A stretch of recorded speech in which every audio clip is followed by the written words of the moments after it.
Hello tout le monde, bienvenue dans ce nouveau vlog qui démarre. On est déjà passé mi-mars, quasiment fin mars.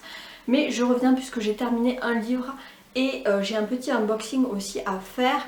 Alors j'avoue que niveau lecture c'est un peu compliqué en ce moment. J'avais un bon rythme dans mon précédent vlog au mois de février, c'était super. Je pensais que ça allait continuer comme ça à carburer et bien là c'est un peu plus compliqué au mois de mars. J'ai terminé donc Les Petits Meurtres de Noé de Marie-Sophie Villard, c'est aux éditions Faute de Frappe. Et alors c'est un livre qu'on avait gagné lors du rallye enquête au mois d'octobre et que ma copine Marie, elle avait pris avec elle, elle avait lu et puis elle me l'avait passé. Et alors j'avoue que moi j'étais un petit peu sceptique. Et alors ça n'a pas été une franche réussite malheureusement avec moi ce livre.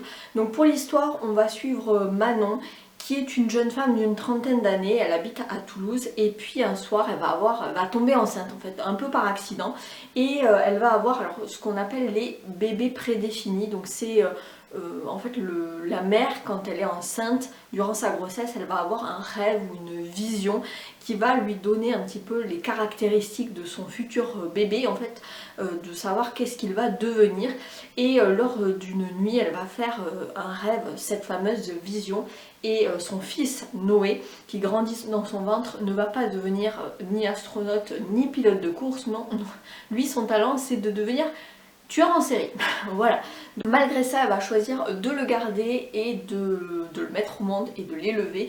Et donc on va être plongé dans la tête de cette mère qui va devoir composer avec ce fils meurtrier, enfin en tout cas meurtrier en devenir, et toute son angoisse, ses questions existentielles sur comment élever un enfant qui n'est pas tout à fait comme les autres. Alors moi ce qui m'avait intriguée dans le résumé c'était ce côté un petit peu enfant prédéfini en fait, le concept un petit peu dystopique quelque part.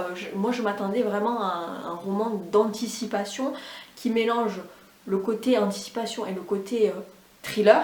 Et en fait, c'est pas du tout ça. Voilà, j'ai pas du tout retrouvé ça. Pour moi, c'est plus un roman contemporain avec une part de psychologie un peu noire. Mais voilà, pour moi, ça n'avait rien d'un thriller et rien d'une dystopie, quoi. J'étais un petit peu déçue parce que vraiment tout le côté tu peux savoir avant la naissance de ton gamin qu'est-ce qu'il va devenir, etc. Pour moi, c'est un arc narratif qui n'a pas du tout été exploité. Ce côté bébé prédéfini, en fait, ça a été plus un prétexte pour l'intrigue que véritablement une notion creusée et exploitée dans le récit, donc j'étais un petit peu déçue avec ça. Pour autant, ça se lit super bien, la plume de l'auteur est fluide, les chapitres, alors c'est pas vraiment des chapitres parce qu'ils sont pas chapitrés en fait, il n'y a pas de numéro de chapitre, mais c'est des paragraphes en tout cas qui sont assez courts, de 2 ou 3 pages, donc ça se lit assez vite, il y a pas mal de dialogues aussi. Mais je me suis globalement ennuyée dans cette lecture, je l'ai traînée, et pour autant c'était pas compliqué à lire, mais voilà, j'ai pas trop accroché. Déjà parce que j'avais du mal avec le personnage de Manon, qui est donc la narratrice, le personnage principal, on est dans sa tête durant tout le bouquin et j'ai pas du tout accroché avec elle, elle m'était complètement antipathique parce que je l'ai trouvée vulgaire, grossière et puis assez agressive aussi dans ses interactions avec les autres. Alors certes elle a eu une enfance difficile avec des parents qui étaient eux-mêmes très toxiques, donc ça on peut comprendre un petit peu son comportement, mais pour autant je trouvais que des fois elle était un peu excessive. Il y avait des scènes qui pour moi étaient complètement ubuesques, avec la scène avec le voisin, enfin voilà, j'ai pas compris, enfin c'était un peu n'importe quoi. Donc vraiment il y a eu des scènes où j'ai levé les yeux au ciel, c'était pas fou parce que ça me sortait vraiment de ma lecture. Et puis voilà, globalement le dénouement, voilà, tout ça pour ça, c'était même pas vraiment un dénouement, j'ai pas compris en fait le propos. Est-ce qu'il y avait un message derrière, quelque chose à en tirer? En tout cas je suis passée complètement à côté. Pour autant, ce que j'ai quand même bien aimé c'est que ça se passe à Toulouse et donc on a plein de clins d'œil et d'anecdotes que seuls les Toulousains peuvent vraiment comprendre.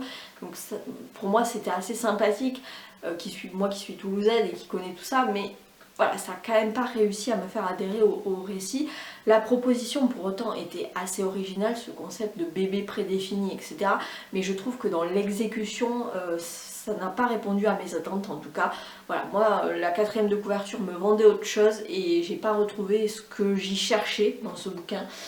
Et je me suis quand même globalement ennuyée, donc voilà, pas une franche réussite pour moi. Je continue avec un petit unboxing qui me provient des éditions Tornada. Alors je me rappelle plus le titre, bah, je sais plus, on va découvrir ça.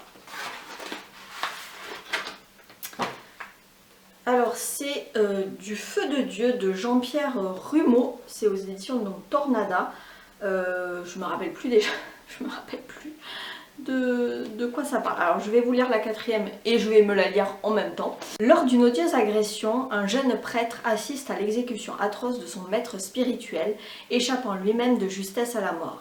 Grièvement blessé dans sa chair et dans son âme, il va peu à peu perdre ses repères, puis sa foi, jusqu'à prendre le chemin de la vengeance. Ouh. Ah oui, c'était sur le milieu du religieux qui va peut-être vriller. Pourquoi pas, voilà, moi c'est un auteur que je connais pas, Jean-Pierre Rumeau, donc je me dis ça me permet de découvrir des nouveaux auteurs et voir si la plume me plaît. En tout cas, merci beaucoup en tout cas aux éditions Tornada avec toujours le petit marque-page qui va bien.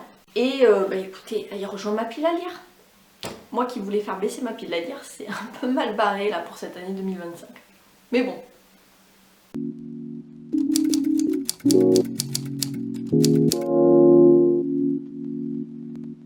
Hello, je vous reprends. On est seulement le mardi 8 avril. Il s'est passé quand même pas mal de temps depuis mon précédent rush, mais comme vous pouvez le voir à la caméra, hop, j'ai eu un petit accident de trottinette électrique en allant au boulot il y a un peu plus d'une semaine. Je suis tombée sur l'épaule gauche, qui fait que j'ai mon bras qui est complètement immobilisé. J'ai quand même encore très très mal, je peux pas lever le bras, l'utiliser, et sachant que en plus je suis gauchère, c'est un petit peu compliqué.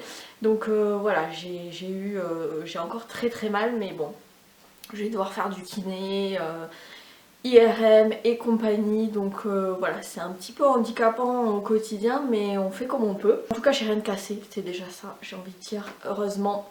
Donc voilà, je suis un petit peu embêtée, je suis en arrêt de travail là jusqu'à nouvel ordre, mais j'ai quand même du coup profité pour lire et du coup j'ai terminé un livre dont j'ai envie de vous parler et deux autres petites choses dont j'ai envie de vous parler. Donc le livre que j'ai terminé, c'est La femme de ménage de Freda McFadden. C'est aux éditions J'ai lu et c'est le premier tome de cette trilogie qui a le vent en poupe, j'ai envie de dire, en ce moment. Tout le monde en parle, c'est un best-seller, c'est vraiment partout sur les réseaux, même à la télé on en parle. Et je crois que j'ai donné envie à pas mal de mon entourage de le lire parce qu'ils m'ont vu, mon copain, quand je l'ai démarré, en fait j'étais chez mes beaux-parents. Et mon copain était assis à côté de moi sur le canapé et j'arrêtais pas de dire oh, mais non et tout, et à parler à mon livre comme ça. Donc il me dit mais de quoi ça parle et tout, donc je commence à lui expliquer. Il me dit ah tu me le passeras. Je dis oui mais mets-toi sur la liste d'attente parce que ma soeur qui ne lit jamais veut le lire. Donc ça fait quelques mois qu'elle me tanne pour que je le lise et que je lui prête, donc ça sera la prochaine sur la liste. Et pareil, mon beau-père qui me voyait le lire, qui en avait entendu parler à la télé, qui me dit ah ça a l'air cool et tout, c'est un thriller et tout.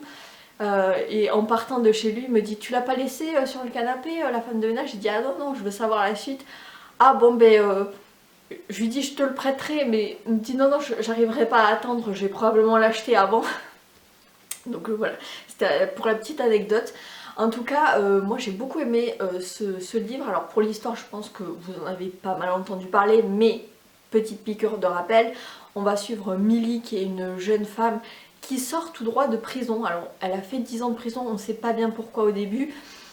Et elle est un peu aux abois, elle a perdu son précédent travail de serveuse dans un bar parce qu'ils ont vu un petit peu ses antécédents et ils l'ont virée. Du coup elle n'a plus d'appartement, elle vit dans sa voiture, elle n'a plus de boulot. Et comme elle est en conditionnel, elle a besoin d'avoir un travail et un logement.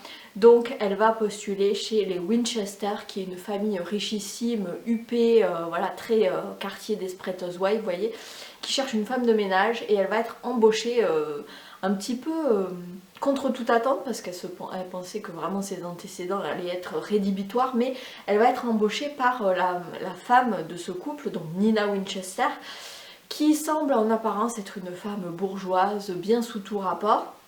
Et donc Millie va embarquer en fait dans cette maison pour travailler en tant que femme de ménage, un peu gouvernante, parce qu'elle doit s'occuper de la petite fille Cecilia, et aussi un peu cuisinière, voilà. Et elle doit habiter sur place. Alors très vite elle va se rendre compte que là où elle doit crécher, c'est tout en haut du grenier, dans un ancien cagibi qui ne ferme que de l'extérieur et pas de l'intérieur. Donc déjà elle commence à se dire c'est un peu bizarre, mais bon après tout c'est que pour dormir. Le reste du temps, voilà, c'est une belle maison, voilà, et elle a besoin de ce boulot. Mais petit à petit, il va commencer à se passer des choses un peu bizarres, un peu malaisantes. Nina Winchester commence à avoir des comportements très changeants, elle est très versatile, elle est d'humeur un peu inégale. Millie commence à se dire si elle a pas, enfin se poser la question si Nina n'a pas un petit pet au casque, hein, des petits problèmes de santé mentale. Cecilia, la fille de 8-9 ans, a l'air de sortir tout droit d'un film d'horreur ou d'un livre de Stephen King. Elle porte des robes d'un autre temps, vraiment une petite fille hyper bizarre et un peu peste. Mais il n'y a que le mari, Andy Winchester, Andrew, qui semble lui prêter un peu d'attention et de la considérer comme un vrai être humain et être sympa avec elle. Donc voilà, elle va être dans cette famille un petit peu bizarre, un petit peu particulière avec cette Nina qui semble vraiment instable. Et on va être vraiment du point de vue de Millie pendant, on va dire, la moitié du bouquin. Ce qui est très fort avec Freda McFadden, c'est que vraiment il y a une espèce de tension psychologique qui se met en place, des petits éléments un petit peu cringe, un petit peu malaisants, le jardinier qui commence à mettre en garde Millie, alors il parle pas du tout anglais, il parle italien, il va lui dire pericolo, pericolo, elle va pas comprendre, puis elle va se rendre compte que ça veut dire danger, mais pourquoi est-ce qu'il la met en garde contre un éventuel danger, de qui, de quoi, voilà, et les apparences sont peut-être un petit peu trompeuses, c'est très, voilà, la montée en puissance de la tension psychologique qui est bien faite. Et puis ce qui est très fort avec Freda McFadden, c'est qu'elle nous met des petits retournements de situation, des petits twists à des moments clés. Alors c'est pas à chaque chapitre, mais c'est à des moments clés, ce qui fait que ça nous tient en haleine et qu'on a envie de savoir la suite. Les chapitres sont relativement courts, l'écriture est fluide, alors rien d'exceptionnel, ça se lit bien, mais voilà, c'est très simple, mais ça se lit bien. Mais ce qui est vraiment le point fort de ce bouquin, c'est comment l'intrigue est ficelée, c'est la construction de l'intrigue qui est incroyable, puisqu'après on va changer de perspective, on va changer d'angle, de point de vue, et tout va prendre une autre dimension, puis une autre dimension, et en fait tu crois que tu vas dans une direction, et en fait non. L'autrice nous balade, et ça c'est vraiment cool. Elle va dénoncer aussi certains sujets qui sont bien plus profonds, plus sombre qu'il n'y paraît, parce qu'on se croirait dans un petit thriller domestique tranquille ou bilou, un peu Desperate Housewives. Même au milieu du bouquin, il y a eu une espèce de ventre mou où ça ronronnait, où tu te dis ah ça y est, c'est un peu contemporain, cuculapraline, voilà. Et puis boum, tu repars dans quelque chose de beaucoup plus sombre, de beaucoup plus psychologique, de beaucoup plus torturé. C'était vachement bien. En fait, c'était pour mieux endormir notre vigilance en tant que lecteur. Et puis après, l'autrice nous retourne comme des crêpes et c'était super cool. Voilà. Ce que je comprends en fait du succès de ce livre, c'est vraiment l'intrigue. Comment l'intrigue est construite et comment elle est ficelée, qui fait vraiment tout le sel de ce roman. C'est pas forcément l'écriture qui est efficace, qui est simple, qui est très fluide. Et je pense que c'est ça qui fait qu'elle est très abordable pour un grand public, on va dire, et que ça fait tout le succès de ce roman. Et la fin nous laisse présager une suite, parce que vraiment je me dis, mais voilà, l'intrigue, ça peut se lire en one shot en fait, ça se finit. Mais il y a une espèce de petite ouverture pour la suite, pour le tome 2, donc les secrets de la femme de ménage, que j'ai dans ma pile à lire.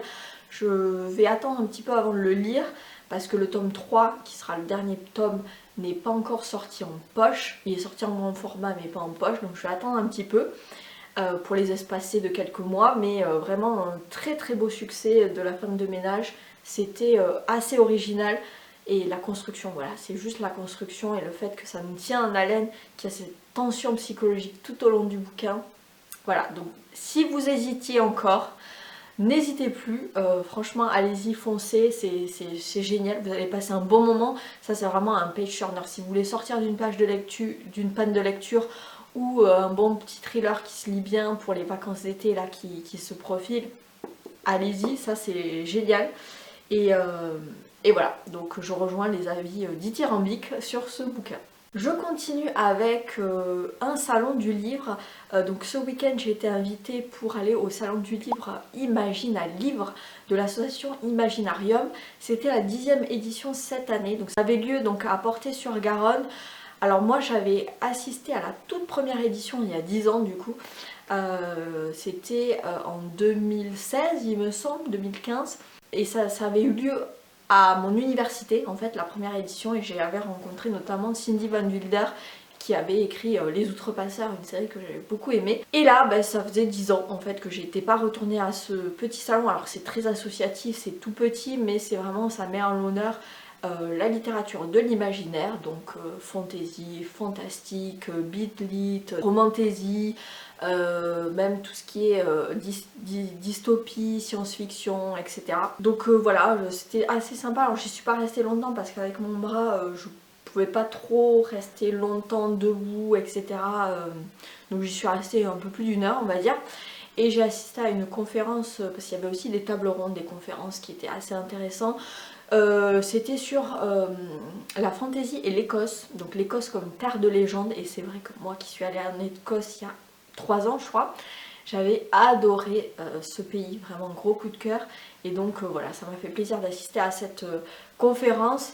Et puis voilà, un petit balade dans les stands, il y avait des auteurs, il y avait des maisons d'édition, il y avait des créateurs aussi de goodies en lien avec les marque-pages, les pochettes à livres, ce genre de choses, en lien bien sûr avec la littérature de l'imaginaire. Donc voilà, c'était très sympa, c'est du bon travail, les gens sont sympas. Donc voilà un petit peu.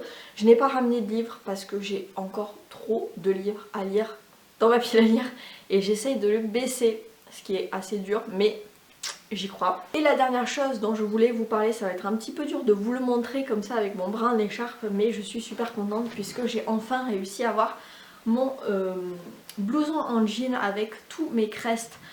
Puisque vous le savez si vous me suivez depuis un petit moment, j'ai commencé à faire une collection d'écussons quand je pars en voyage, que je vais dans des endroits où je fais des expériences, quand il y a des écussons thermocollants, des patchs, en anglais on dit crest, et ben je les ramène de mes voyages. Et en fait je cherchais le blouson en jean qui pourrait correspondre à ce que je cherche, quelque chose d'un peu oversize. Et ma mère m'a gentiment trouvé ce magnifique blouson en jean. Alors je galère un petit peu à vous le montrer. Qui vient de chez H&M, qui est un peu oversize, qui a une coupe un peu rétro comme ça. Et elle m'a gentiment cousu tous les crestes que j'ai ramenés depuis... je crois que j'ai commencé, le premier que j'ai ramené, je crois que c'était celui-ci là avec Sissi l'impératrice de Vienne. Et depuis j'ai ramené d'Irlande, des Alpes, quand je suis allée visiter la Cité de l'Espace aussi au mois de février, quand je suis allée à l'expérience Harry Potter, la forêt interdite, à Saint-Tropez, il y a aussi l'Andalousie, l'Espagne, Paris aussi. Et puis, alors mes parents sont allés en Italie, ils m'ont ramené celui-ci. Mais moi je vais retourner en Italie là bientôt. Donc je verrai si j'en rachète d'autres ou si celui-là il est quand même assez cool. Donc voilà, je suis contente de ça. C'était un truc que j'avais vu sur Pinterest, j'avais très envie de le faire. Et puis voilà, c'est ma veste favorite. Et le dernier truc dont je voulais vous parler, c'est une petite série sur Netflix qu'on a regardé ce week-end avec mon chéri, que moi j'ai beaucoup aimé. C'est dans le style whodunit, vraiment roman à énigme type Cluedo, Agatha Christie. Si vous aimez ce genre-là, vous allez adorer cette mini-série de 8 épisodes, c'est La Résidence. C'est une série qui a été produite par Shondaland, donc c'est celle qui produit Grey's Anatomy, donc vraiment on retrouve vraiment ce côté très addictif avec des personnages bien construits, c'est bien filmé, etc. Et alors ça se passe dans la Maison Blanche aux États-Unis. Va y avoir un dîner d'État avec un groupuscule d'Australiens qui sont venus, enfin voilà, les ministres des Affaires étrangères australiens. Et donc il y a tout un dîner, mais sauf que va y avoir l'huissier en chef du personnel qui va être retrouvé assassiné dans la salle de jeu à côté du billard. Et donc du coup on va faire appel à la meilleure détective, Cordelia Cutt, qui va venir pour enquêter, et on est dans ce huis clos, dans cette Maison Blanche pendant toute une soirée où en fait ils vont devoir retenir tous les invités, sachant qu'il y en a plus d'une centaine. Et il y a tout le personnel, etc.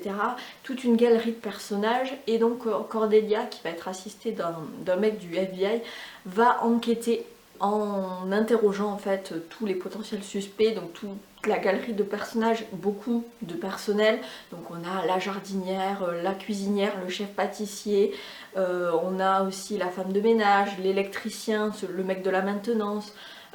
Voilà, tout un tas de personnages comme ça, et donc ils vont raconter leur récit de cette soirée qui a conduit donc au meurtre de l'huissier en chef.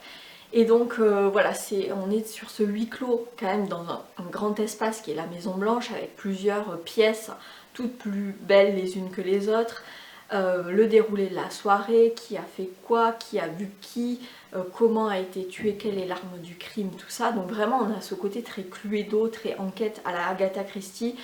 Et il y a beaucoup d'humour, moi j'ai beaucoup aimé l'humour de cette série, c'est bien filmé. Après j'ai trouvé que 8 épisodes c'était peut-être un chouïa trop long, peut-être ça aurait mérité 6 épisodes. Mais en tout cas j'ai passé un excellent moment, il y a plein de clins d'œil au style du whodunit, voilà, roman énigme si vous aimez ça. Bien sûr il y a des références à Agatha Christie, beaucoup, au Troisième Homme qui fait partie d'un des films cultes de ce genre, le mystère de la chambre jaune de Gaston Leroux, même dans les titres des épisodes en fait, il y a plein de références, de clins d'œil, donc c'est super bien construit. Voilà, c'était sympa. Si vous aimez ce genre de roman à énigmes, Agatha Christie, Sherlock Holmes, allez-y, franchement vous allez adorer La Résidence. C'était très sympa à regarder. Voilà, c'est tout pour moi pour le moment. Je vous reprends plus tard lorsque j'aurai d'autres choses à vous parler.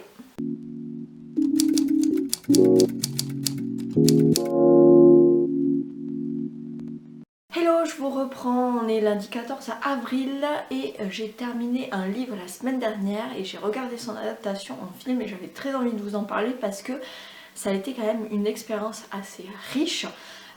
Donc j'ai toujours mon bras en écharpe, donc je vais le prendre avec ma main droite, hein. J'espère que ça vous dérangera pas trop, mais en plus c'est un gros bébé qui pèse bien lourd. Donc c'est Lee Miller, Une vie sans filtre, donc c'est la biographie qu'a écrit Caroline Burke et c'est aux éditions du Nouveau Monde.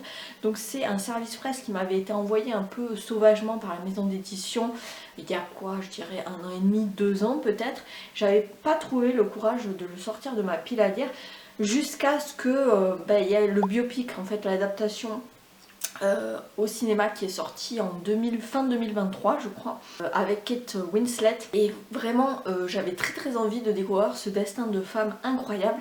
Donc Lee Miller, c'est une femme que moi je ne connaissais pas personnellement avant de découvrir cette œuvre-ci, et d'ailleurs qui a été un peu plus remis en lumière après sa mort avec la découverte de ses œuvres. Donc c'est une femme quand même assez inspirante qui a vécu donc au XXe siècle, elle est née en 1907 aux États-Unis, et elle va vite découvrir un petit peu un penchant pour tout ce qui est un peu théâtre, photographie, voilà, elle a un côté très artistique et elle va devenir la muse des surréalistes à Paris, et elle va se faire former à la photographie par Man Ray, qui est donc une des figures de proue du surréalisme en photographie. Elle va devenir sa muse, sa partenaire, son assistante, mais aussi son amante. Et elle va donc apprendre pas mal de choses comme ça. Et elle est très en lien avec Vogue, puisqu'elle a été aussi mannequin pour Vogue, elle a été muse des surréalistes, elle a été aussi en contact avec Paul Éluard, avec Picasso. Elle va rencontrer aussi Roland Penrose, qui est aussi un artiste surréaliste britannique. Et puis on va la suivre notamment là où on va dire le gros de sa carrière, enfin, ce qui l'a fait le plus connaître en fait, c'est ses photos de la Seconde Guerre mondiale, puisqu'elle va devenir reporter de guerre pour Vogue pendant la Seconde Guerre mondiale. Alors on pourrait se dire ouais, Vogue c'est la mode, pourquoi parler de la guerre, mais c'était quand même assez important à ce moment-là. Et donc elle va être la seule femme photographe, journaliste qui va être au cœur de la guerre en fait, qui va débarquer en Normandie avec les GI pour le débarquement, puis elle va couvrir aussi la libération de Paris, et puis elle va poursuivre son chemin jusque dans les camps de concentration en Allemagne, où elle va photographier l'horreur juste après la libération, et pour montrer un petit peu l'indicible en fait. Et même si elle met entre elle et l'horreur de ce qu'elle voit des camps de concentration, elle met son appareil photo, elle restera quand même marquée par ça, et comment reconstruire sa vie après, son mariage, sa maternité, sa découverte aussi d'un autre art qu'elle a commencé à apprécier à la fin de sa vie, c'est-à-dire la cuisine. Voilà, c'est toute sa vie qui est retracée, donc de sa naissance jusqu'à sa mort. Il y a des photos de l'époque avec sa famille. Je vais essayer de vous en montrer un petit peu. Voilà, des photos avec sa famille, des photos d'elle enfant. Elle avait une relation aussi très très particulière avec son père, qui était quand même, alors, très aimante, mais un peu bizarre quand même. Enfin, moi j'ai trouvé. Et puis ensuite, on la voit. Alors, il y a des photos de mort, mais je pense qu'ils n'ont pas mis les plus hardcore dans le livre. Parce que, pour pas choquer non plus, hein, parce que voilà, on est pendant la guerre quand même, donc je vais pas vous montrer quand même les trucs trop. Voilà, la libération de Paris, ce genre de choses. Elle a couvert aussi le Blitz à Londres. Cette photo aussi qui est très connue. Voilà, et donc ensuite, une fois que j'ai terminé ce livre qui m'a pris quand même un bon mois et demi à lire, j'ai regardé donc le biopic qui est sorti en 2023 avec Kate Winslet qui interprète Lee Miller. Et j'ai beaucoup aimé ce film qui se concentre surtout sur les années de guerre, c'est-à-dire de 40 à 46, on va dire, juste après la libération. Et voilà, c'est sur ces années-là que le film se concentre, sur ce qu'elle a vu aussi. Je trouve que ça retrace assez bien en fait la vie de Lee Miller, même si tout n'est pas rentré dans le détail. On voit un petit peu sa relation avec les surréalistes, notamment avec Paul Éluard, avec Roland Penrose. On la voit aussi avec sa relation un peu conflictuelle avec son fils, à travers le récit qu'elle lui fait, alors même si techniquement elle ne s'est pas confiée à son fils et que lui a découvert toutes les photos de sa mère après sa mort. On comprend aussi le drame qu'il y a eu l'année de ses 7 ans et toute l'horreur de la guerre qu'elle a photographiée avec Davy Sherman, un de ses amis et amants, qui a été avec elle, qui était photographe et qui a été avec elle dans les camps de concentration. Il y a même certains de ces clichés qui sont hyper bien représentés dans le film, qui sont très très fidèles, notamment l'éboulement dans une église, je crois, à Londres. Les culottes aussi qui pendent dans un camp d'infirmières. Il y a aussi sa fameuse photo où elle a pris un bain dans la baignoire de Hitler. Donc tout est quand même bien retransmis à l'identique dans le film, donc c'est très très fidèle. Voilà, j'ai beaucoup aimé ce film que j'ai trouvé très émouvant et qui dit quelque chose vraiment de ce qu'elle a vu et ce qu'elle voulait transmettre à travers ses photos pour que les gens sachent vraiment ce qui se passait dans les camps de concentration. Voilà, donc c'était très émouvant. Et cette femme qui a vécu l'après en étant alcoolique jusqu'à la fin de sa vie, elle a quand même été un peu détruite. Il y a de quoi, hein. Mais voilà, j'ai trouvé le film super bien filmé, très fidèle et très émouvant aussi. Voilà, donc c'était chouette de découvrir la vie de Lee Miller à travers ces deux œuvres. Une femme que je ne connaissais pas mais qui a été pionnière en tant que reporter de guerre. Voilà, donc c'était vraiment super intéressant et j'ai vraiment eu l'impression d'avoir vécu une vie entière à ses côtés. Donc voilà, hyper enrichissant. Donc n'hésitez pas à découvrir Lee Miller si jamais vous avez l'occasion, parce que c'est quand même un destin de femme et un personnage assez comment dire, très inspirant et en même temps avec une part sombre assez intéressante. Voilà.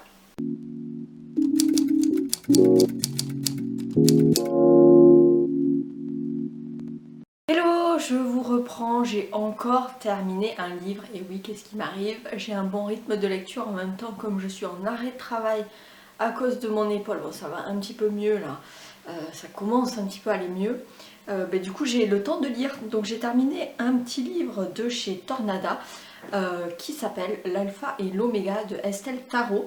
Alors c'est un livre qui faisait partie de ma pile à lire du printemps, puisque on va suivre une relation entre une mère et un fils, mais une relation qui est très particulière puisque Cédric va assez vite comprendre que sa mère n'est pas comme toutes les autres mères, puisqu'en fait elle est une tueuse en série.